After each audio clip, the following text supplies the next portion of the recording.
When you first get involved in the stock market, it can be really confusing. And I've been doing it for about a year and a half, maybe 2 years.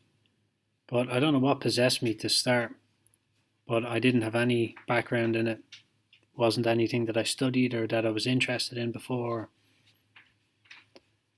But it can be very overwhelming in the beginning. And even understanding the basics of how it works, it can be very confusing. Like I had a lot of questions like, where does the money go? Does it go into the company and then back out of it? Or if I make a bad choice and lose money, who takes it? So I think it's important to go over the basics of how the stock market works. But how it stands today is very different to how it began.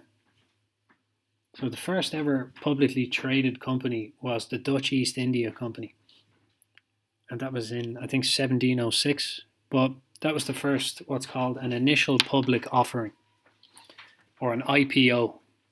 So if you ever see anyone talking about, in finances, they talk about an IPO. That's when a company goes public, basically. The Dutch East India Company was 1602. That was the first one. First ever IPO. And what that did was it allowed the Dutch East India Company to get a lot more investors, a lot more money, much faster. And it allowed the investors to get a fixed percentage of the profits of the Dutch East India.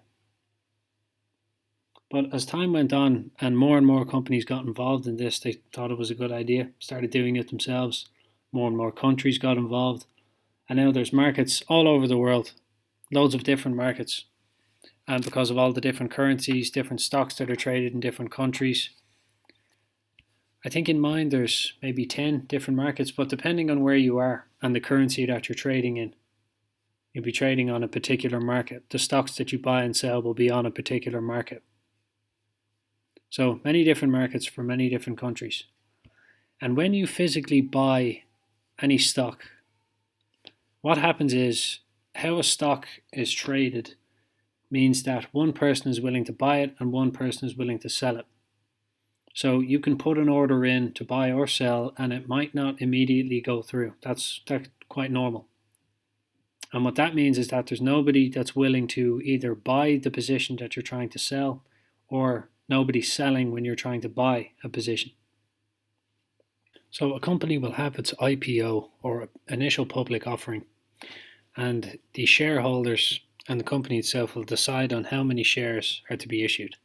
And those will be called authorized shares. Now, shares outstanding is the total number of shares that are owned by stockholders and that are issued. And when you see volume, this is how many shares are being traded back and forth. So this is 3 months, this is 10 days, 1.5 million. The float is important to a retail investor. The float is how many shares can be publicly traded, because some will be held by insiders and some will be held by institutions. The rest of this, the short shares and short ratios, I'll get into later on, but these are just the basic important ones that you'll need. Important to keep in mind that a company can decide how much shares they want to issue. It's completely up to them. But they can also do things called a stock split and a stock consolidation, which is also known as a reverse stock split. So they could issue 100 million shares, and at any moment they could issue more, or they can turn the amount of shares they currently have into less, or they can split what they currently have into more. So at any moment you could get a notification on your trading platform saying that a stock split has occurred, and every one share of a stock that you held has now become 2. So they'll be worth half as much, but you'll have twice as much of them. And the reason they do this is to make room for more investors. So instead of them seeing, oh, the price is $500 per share, I can't afford that, they can then do a stock split. Anyone who did have shares now has twice as much, but the price is $250. A reverse stock split is the opposite. It's when many of your shares are consolidated into one. It's generally a sign that a company is not doing too well. So if we have a quick look at any particular stock's graph, When you hear people talking about bears and bulls, bulls are people who believe that the price of a stock is going to go up.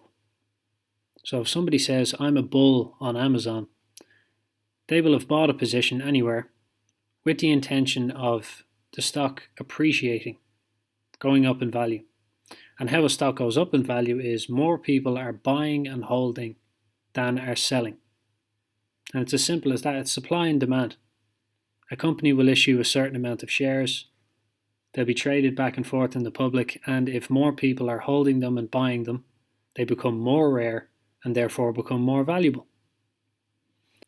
When more people are selling than are buying and holding, that's what's called a bear market. Bears are people who wish, or well, who assume that the stock market is going to go down. And the reason that they prefer this strategy is that you can actually trade both sides of any movement of a stock. Now there's things, options like puts and calls, and I don't know enough about them to speak about them, but you can trade either side of any stock's movement, up or down. But bears believe that the market will go down, and bulls believe that the market will go up. And when more people are selling than they are buying and holding, the price of the stock comes down and down and down, because as people sell, more stocks become available, and therefore they become less rare and less valuable.